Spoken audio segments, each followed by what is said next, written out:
What's up? It's your boy One Shot, and today I got a crazy message for y'all. Man, this message is powerful. This message is life changing. This message is from God. This message is awesome. All right. I want everybody to get out a piece of paper and a pen or a pencil, and I want you to write this down, and I want you to meditate on these words. You know better than I. Once again, you know better than I. Now I want you to sit there for like 10 seconds, 20 seconds. Just think on those words. You know better than I. Now as you begin to think about those words, think about what those words mean to you. Think about what those words mean with your relationship with God. You know better than I. Those words mean God knows better than you know. This is for all the people, who's been through something.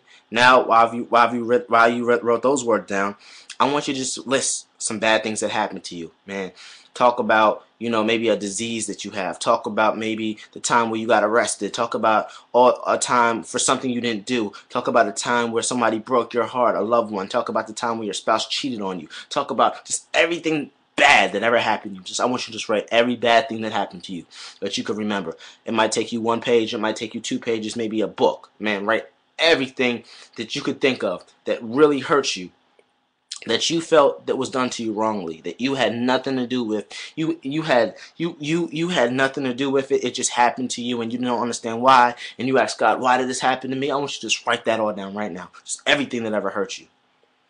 And as you begin to do that, as you finish that, I want you to meditate on all the things that happened to you. And how does that make you feel? Well, some of you, it's going to make you feel angry. Some of you, it's going to make you feel sad, heartbroken, pain, agony, right? Now, I want you to look at all those things that happened to you. And instead of getting mad at God for those things happening to you, I want you to begin to thank God. That's right. Thank God. Thank God for every one of those things that happened to you. Thank God for every last one of those things that happened to you. Every one of those. I don't care if you got a disease that said, you're going to die in a couple of weeks. Thank God for it. I don't care if a close relative died. Man, thank God for it. I don't care what bad happened to you. I don't care if you were teased in high school and school. I don't care if people jumped you. I don't care what happened. Thank God for it. I don't care if you got shot. Thank God for it. And instead of getting mad and upset with God for all those things that happened, just begin to thank Him and just begin to say, God, you're awesome. God, you're awesome. God, you're awesome. And I want you to thank God for it. Now, let me continue. You're probably wondering, well, why would I thank God for all these bad things that happened to me? That wasn't from God. That was from the devil. Those bad things weren't from God. So why would I thank God? That's probably what you're wondering. That brings us back to the first word I told you guys the first sentence I told you guys to write down. You know better than I. Now, yes, Satan meant it for your bad, but guess what? God meant it for your good, and He's going to use it for your good. He's going to turn around everything that's ever happened to you and use it for your good, because He knows better than we do. Lord, you know better than I. So as you begin to write all these things down, just start thanking God for these things, man. Man, God, thank you for this happening. Thank you for that happening. Man, the things that hurt you the most, all your insecurities, all your pains, all your fears, just thank God for it right now. And just begin to thank Him, like really mean it too. Just begin to really get into it and thank God for every bad thing that happened to you. Thank God for every bad thing that's happened to you. Just thank Him. Just thank Him right now. Just really thank Him for every, terrible thing that ever happened to you. Now, as you're finished with that, I'm going to explain a little bit more. Like I said, the devil meant it for your bad, but God meant it and means it for your good. And now let me show you an example of that. I want to bring your attention to a man in the Bible named Joseph. Now, for those of you who don't know the story about Joseph, Joseph could interpret dreams. Joseph was given a gift by God to interpret dreams. Joseph had, he was one of 12 brothers, and Joseph was a miracle child. They thought his mother wasn't going to have, any more kids, but she did, and Joseph was special. Now, Joseph's father, Jacob, Joseph's father, Jacob, was very possessive over Joseph, and very, very, very, possessive over Joseph, and he treated him a little bit maybe too nice, maybe too good, you know. And the brothers became very jealous, you know. He would be giving Joseph cloaks and treating Joseph extremely nice. Now picture this in your mind. Picture all these brothers, and picture you being Joseph, and you know what I mean, and picture how that made those brothers feel. They began to become very envious and jealous. So one day, you know, they threw Joseph into a ditch and they sold him into slavery. That's right, they sold their own brother into slavery, and then they told their father Jacob that wolves ate him, and it just broke Jacob's heart, and it broke his mother's heart, and it was terrible. Now, once again, Joseph is sold into slavery, man. You know, he's thinking to God, God, what did I do? God, what did I do? Why am I in slavery, God? My brothers betrayed me and sold me into slavery. I did nothing, God. I didn't do anything, God. It's like some of you guys are probably thinking on that list, man. I didn't do anything to deserve any of these things that happened to me. But just thank God for it. Man, all right, so Joseph is in slavery now, right? So because of God's grace, he gets a man named Potiphar buys Jacob to be his servant.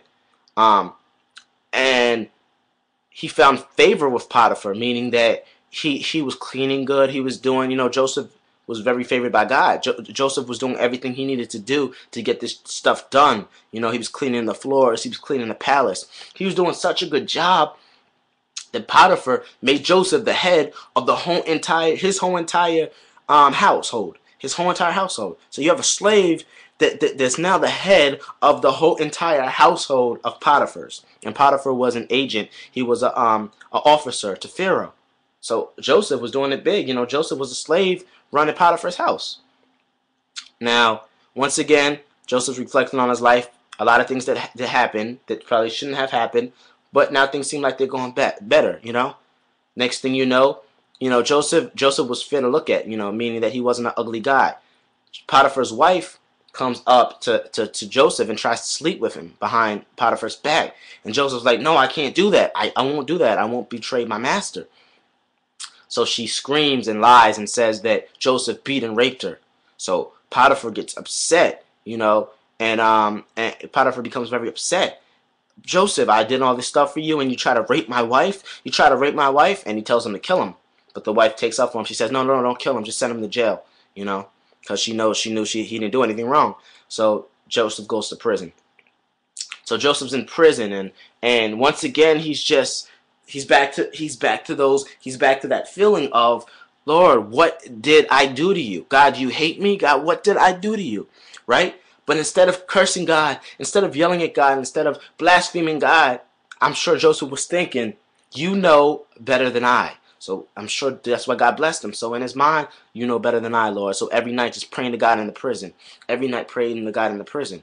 Now, because he found favor with God, because he didn't curse God, because he kept God in his heart, you know, something happened. There was a baker and there was a butler that were in Potiphar's jail. Okay? Because the Pharaoh threw them there.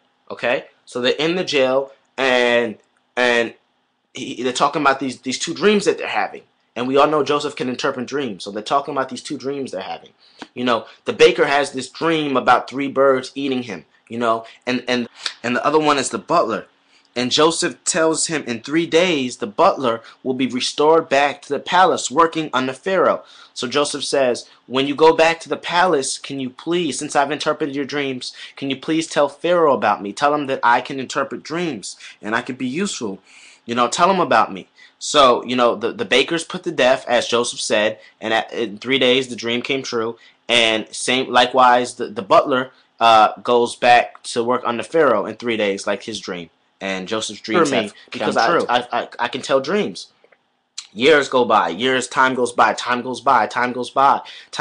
and Joseph is still wondering to God, like, what did I do? I'm here all alone, you know, and I'm in prison, and I didn't do anything, God, but you know better than I, right? So, next thing you know, after years go by, Joseph hears a knock on his prison door, and it's Potiphar. And Potiphar comes and says, Joseph, the Pharaoh needs you. The butler told him that you could interpret dreams. And Joseph's like, yes, I can interpret dreams. So Joseph is summoned to Pharaoh, and he's summoned to Pharaoh, and he's standing before Pharaoh, the king of Egypt, and he's before him.